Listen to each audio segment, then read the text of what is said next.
Hey folks, Brother Casey coming to you again here today, and we're continuing our study this week, our devotion series entitled You Better Be Glad.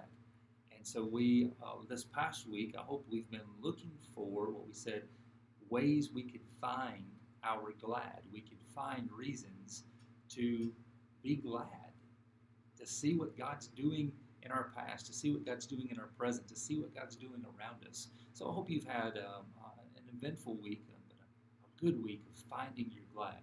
So what I wanted to begin for us this week, we wanted to do, this week and next week, we want to do something I'm calling the 2 motivations for finding our glad. 2 motivations that would make us glad. Have you ever heard this expression? We talked about the expression last week of you better be glad. Well, here's another. I've used this one before. I've said before, I deserve better than this. I deserve better than this. You go into a restaurant, you sit down, and you get poor service. You might say or think, I deserve better service than this. You go to a hospital. I mean, we definitely want good service at a hospital, right? You say, well, they didn't tend to my every need right when I wanted to do it just the way that I wanted to. And you'd say, I deserve better than this. And so we want to talk about today in our study of You Better Be Glad, we want to talk about our motivation for being glad. And the Bible uses this word. We sing this word a lot. We say this word a lot. But let's work on defining this word and applying this word. The word is mercy. Mercy. Can you say that? Mercy. Yeah, mercy. So when we look to find a definition, we look, for me, I look in Grudem's systematic theology. And here's what he says. He says, mercy is God's goodness towards those in misery and distress. So we are in a situation where we are miserable, distraught, and God shows up and shows us goodness, shows us who He is, pours out His goodness in our lives. That's mercy. So when we say this thing, I deserve better than this, we need to understand theologically a couple of truths. When we talk about what we deserve, we want to start with this truth. God is holy. That means, we use that word, we sing that word too, right? But what do we mean by God is holy? God is perfect. He's without flaw. He is the creator and sustainer of all things that are perfect. He is the holy God. And because God is holy, then the other thing we've got to get on board with is this. How does God maintain His holiness? Well, that means that He has to uphold justice. So truth number 2, God upholds justice. He is the God that determines right from wrong. He is the God that enforces punishment when we do wrong. And you say, well, does He just make an emotional decision? No. God's holiness is the standard.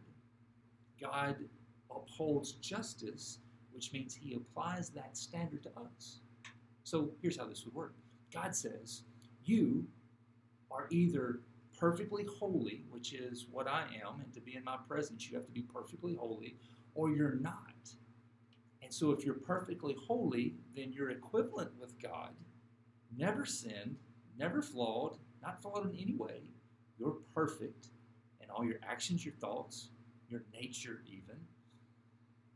And if you got that, no punishment. But if you're anything less than that, you deserve to be punished for being unholy, for being sinful, is what the Bible would tell us. So truth number 3 then, and this is a great truth, you ready? Truth number 3, 1, God is holy. 2, God upholds justice. But 3, God is patient, and in His patience, that incorporates our word for today, He shows us mercy. He shows us mercy. Let me share with you a verse here. This is Romans 9, all right? Actually 2 verses, Romans chapter 9. In Romans 9, I'm going to pick up in verse 22 and 23, something for us to think through today. Paul writes, and he says, what if God, desiring to show His wrath and to make known His power, His holiness, is revealed at his wrath and his power expressed through our sin. But it says, what if God, desiring to show his wrath and make known his power, has endured with much patience vessels of wrath prepared for destruction, in order to make known the riches of his glory for vessels of mercy, which he has prepared beforehand for glory. What does all that mean? It's a little wordy for us, and so if we chop it up and think about it, here's the what if. You ready? What if God is holy? We've said he is. What if he is, because of his holiness, required to uphold justice, to punish the wicked and reward the righteous? That's what God is responsible to do by the standard of his holiness.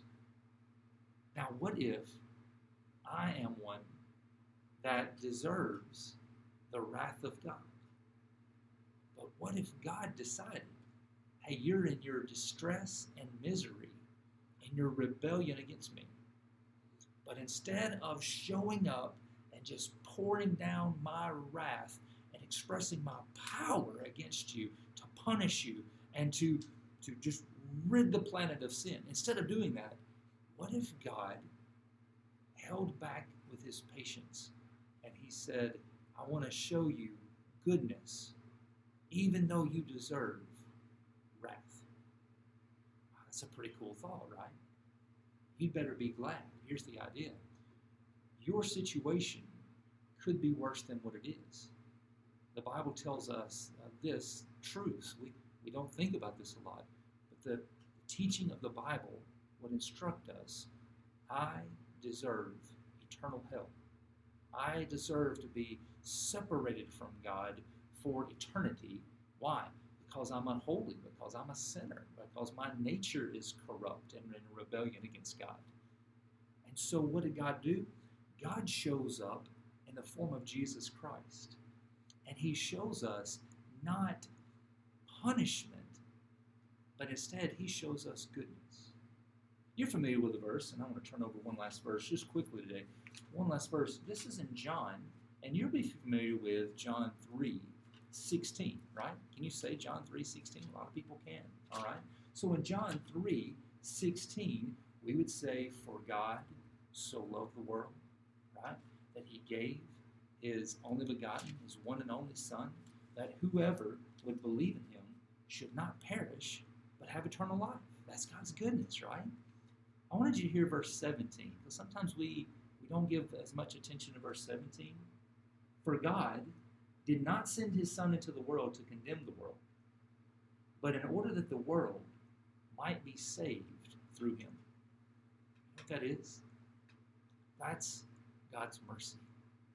God sending Jesus not to punish us, but Jesus actually absorbs God's wrath and punishment on himself so that we would be, through Jesus, we would receive an expression of God's goodness. Now, you better be glad, right? I better be glad. Today, I can receive God's mercy. My situation, my sinfulness, it's not drawing the wrath of God. Jesus has satisfied the wrath of God that's due to me. So I hope that today, as we go through this day, we would live with this awareness. God is not seeking to destroy us, but he is patient with us. And in his patience, he's showing us his goodness. While we're here in distress, we're wrestling with things, we're wrestling with sin, but he is showing us his goodness through Jesus. Hey, thank you so much for tuning in. I hope you have a great week. Reflect on who Jesus is and find your glad in him. Have a great week.